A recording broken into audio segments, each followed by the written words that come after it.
तो hello learners, welcome back to my YouTube channel commerce and math classes. तो आज जो काफ़ी सारे स्टूडेंट्स बोल रहे थे कि सर हमें जो पीडीएफ है वो हिंदी के अंदर चाहिए, तो वो आज हमने कंप्लीट कर लिया और उसके बारे में आपको बता दूं कि देखिए जो आपके ग्रेड सेकंड है उसके अंदर देखिए एफसीआई अकाउंटेंट के अंदर आप देखोगे तो उसमें थोड़ा सा पोर्शन ज़्यादा है, क्योंकि 25 क्वेश्चंस तो आने और 45 मेंस में आने, यानी ये बहुत बहुत बहुत ज़्यादा इम्पोर्टेंट है।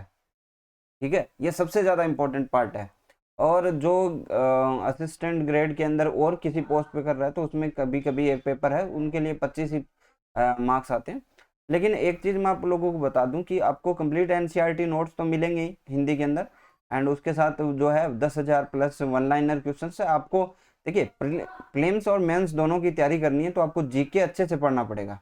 देखिए यहाँ पे 45 जो मार्क्स है वो बहुत इंपॉर्टेंट है, क्योंकि सबसे बड़ा पोर्शन होता है अगर आप पेपर वन के अंदर देखोगे तो 45 मार्क्स।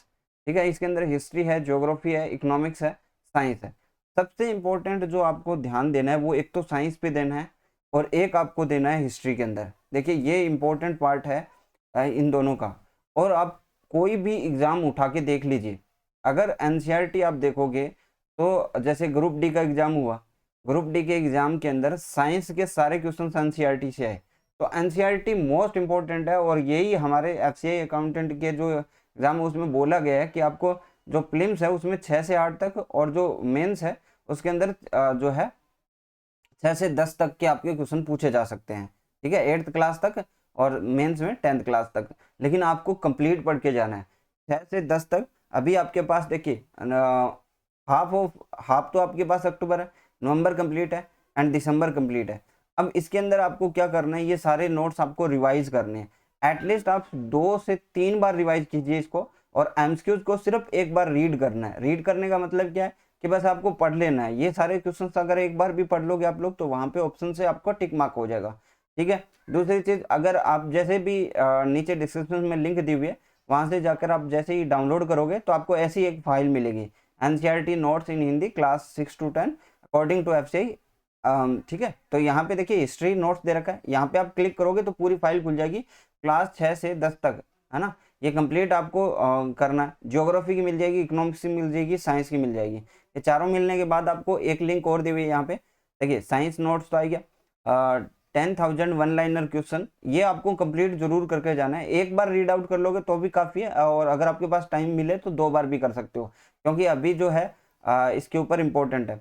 ठीक है, यहाँ से आप टेलीग्राम ज्वाइन कर सकते हो, यहाँ से कोर्स ज्वाइन कर सकते हो। एक चीज़ और मैं बताना चाहूँगा कि देखिए एनसीईआरटी के अंदर अकाउंट के नोट्स भी आपको अवेलेबल कराऊंगा मैं, उसको आपको भी पढ़ना है। लेकिन मेरा जो मेन मोटो है कि हमारा जो फर्स्ट जो इंप्रेशन है वो किस पे होना चाहिए, पेपर वन पे ऊपर होना चाहिए। अगर आप पेपर वन कंप्लीट कर लेते हो, ठीक है, जैसे आपने ये मैथ है, जैसे कई कई बच्चों के क्या होता है इंग्लिश में प्रॉब्लम होती है, किसी को मैथ में प्रॉब्लम होती है, तो आप जो है जिसको प्रॉब्लम है वो आप कंसिडर कीजिए इसको जीएस पे, है ना। जीके और जीएस जो है इंपॉर्टेंट पार्ट है, और ये आपको मेंस के अंदर भी बहुत अच्छे मार्क्स दिलाएगा। मैं पहले ही कह देता हूँ, क्योंकि ये पैटर्न जो है ये चेंज किया गया है। अब इसमें जो है ज़्यादा बैंकिंग स्टूडेंट नहीं आ पाएंगे, क्योंकि जीके के अंदर आप निकल सकते हो। अगर आपकी बैंकिंग पैटर्न नहीं है तो आप जीके के अंदर निकल सकते हो। और जो बैंकिंग के स्टूडेंट है उनको मैं ये कहना चाहूँगा कि आपका श्योर सिलेक्शन लेना है तो आप जीके को कम से कम 2-3 बार रीड आउट कीजिए, कम से कम 2-3 बार रीड आउट कीजिए प्रीलिम्स से पहले।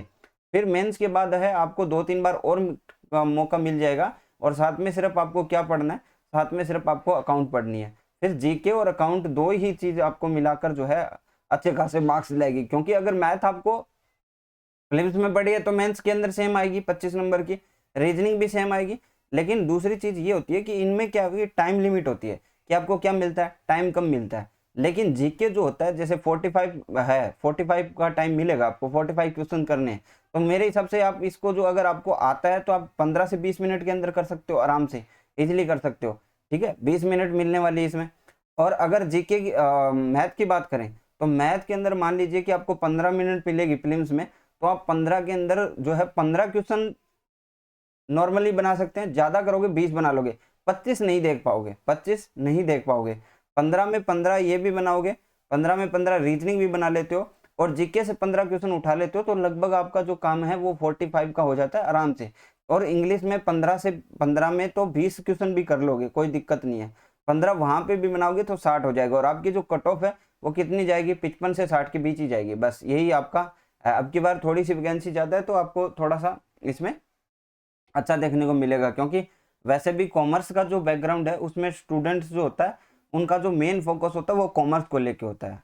बैंकिंग एग्जाम्स की जो ये होती है मैथ और ये सारी चीज़ें उनके लिए इतनी ज़्यादा आसान नहीं होती, तो लेकिन फिर भी उसमें आपको जो है मल्टीपल टाइम्स आपको अंदर लेते हैं तो आपका हो जाएगा आराम से इतने मार्क्स में।